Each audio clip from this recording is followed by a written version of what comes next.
আসলে মনে হয় কি রাস্তার আসলে বাবা মা নাই। কারণ এই রাস্তা থেকে এত দুর্নীতি চলে যে একটা রাস্তা 1 বছর চলবে না, 6 মাস পর পরে রিপেয়ারিং করতে হচ্ছে। এই যে সরকারের টাকা নষ্ট হচ্ছে, আমরা যে সাধারণ মানুষ আমরা যে ভোগান্তিতে পোহাচ্ছি, যে রাস্তা যাওয়ার সময় গাড়ির চাকা ফেটে যাচ্ছে, গাড়ি নষ্ট হয়ে যাচ্ছে, কি একটা দুর্ভোগের মধ্যে আমরা পড়েছি। আসলে এই রাস্তাটা দুর্নীতি, অসীম দুর্নীতির কারণে সম্ভবত এই রাস্তাগুলোর এই অবস্থা।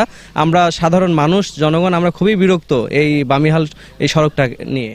এই রাস্তায় তো দেখা যাচ্ছে খালি গাড়ি দিয়ে তো সমস্যা হয়েছে, দেখতেই তো পাচ্ছেন কি অবস্থা। লোড গাড়ি দিলে তো যাওয়া যায় না, অনেক দূর ঘুরে যেতে হয়। আমরা যে এই রাস্তা মনে হয় যে রাস্তা যখন সম্পূর্ণ ক্লিয়ার করে 1 মাস পরেই রাস্তা ভাঙা শুরু হয়, তে বড় বড় গাড়ি যখন পার হয়ে যায় তখন আমরা ছোটো গাড়ি যখন নিয়ে যাই তখন আমাকে টায়ার টিউবের সমস্যা হয়।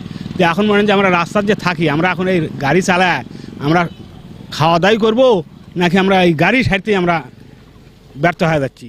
এই রোডটার বিভিন্ন দীর্ঘদিন থেকে ভোগান্তি, অতএব সাধারণ মানুষের জনজীবনের যাতায়াতের ক্ষেত্রে খুব অতিষ্ঠ, গাড়ি ঘোড়ার বিকল হয়ে যায় আর টাইমলিভাবে সাধারণ জনগণ যেতে পারে না।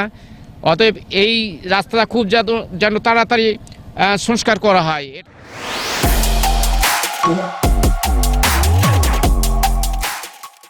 দিকে কমপ্লিট না হয়তো ওই দিক থেকে ভাঙা শুরু করে।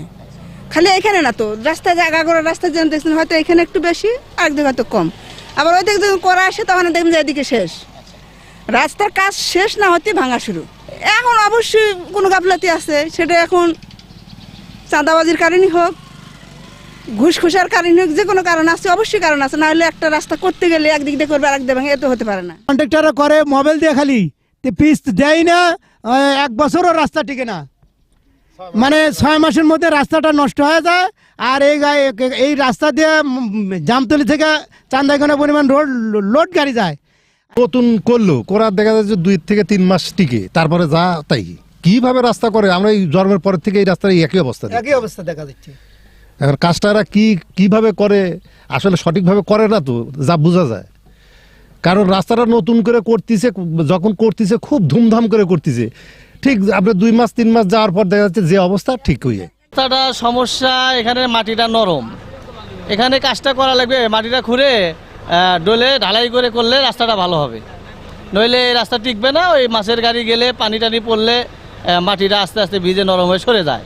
আমাদের টাকা, আমরা যে ট্যাক্স দিচ্ছি সেই টাকা দিয়ে এগুলো রাস্তা হয়, সেই রাস্তা যদি এরকম ব্যয়বহুল যদি অবস্থা হয়ে যায়, আমাদের এটা অনেক চরম ভোগান্তি হয়। আমরা কখন কিভাবে কোথায় যাচ্ছি না যাচ্ছি, রাতে অন্ধকারে যদি যেতে লাগি, খাদে পড়ে যায়, গাড়ির এক্সেল কেটে যায় বা গাড়ি নষ্ট হয়ে যায়। একটা ধানের লোড গাড়ি যদি এই রাস্তা দিয়ে যায় তো এই গাড়িটা ওখানে ফেসে যায়, গাড়িটা নষ্ট হয়ে যায়। যে এই রাস্তাটা অত্যাধিক খারাপ রাস্তা, এই রাস্তা নতুন করার পরে বোধহয় মাসখানিক চলেছে আর কি। রাস্তা মাসখানিক চলার পরে এই দুর্ভোগ, আসলে একটা গাড়ি ঘোড়া যায় না কো, কী কয় হুন্ডা যায় না কো, বাস যায় না কো, তারপরে ট্রাক যায় না কো, খুব দূর অবস্থা।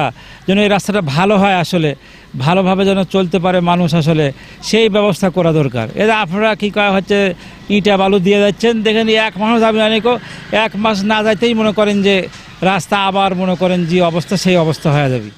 এই কাজে রাখিছে এলসিসি লোকের স্যারেরা, ওই অফিস থেকে আমাদেরকে এই কাজ দিছে। আমরা এই কাজ আমাদের ওই অফিস থেকেই পাশ করে দিয়েছে। আমরা 7জন আমরা এই কাজ করি, এই মেরামত করার জন্য আমাদের রাখিছে, যে রাস্তা যেখানে যেখানে ভেঙে যাবে তোমরা মেরামত করবে। কিন্তু আসলে বিষয়টা হচ্ছে যে মূল যে বিষয় সমস্যা হচ্ছে যে এখানে অত্যাধিক পুকুর এবং পুকুরের পার না থাকার কারণে আমাদের রাস্তা ক্ষতিগ্রস্ত হচ্ছে।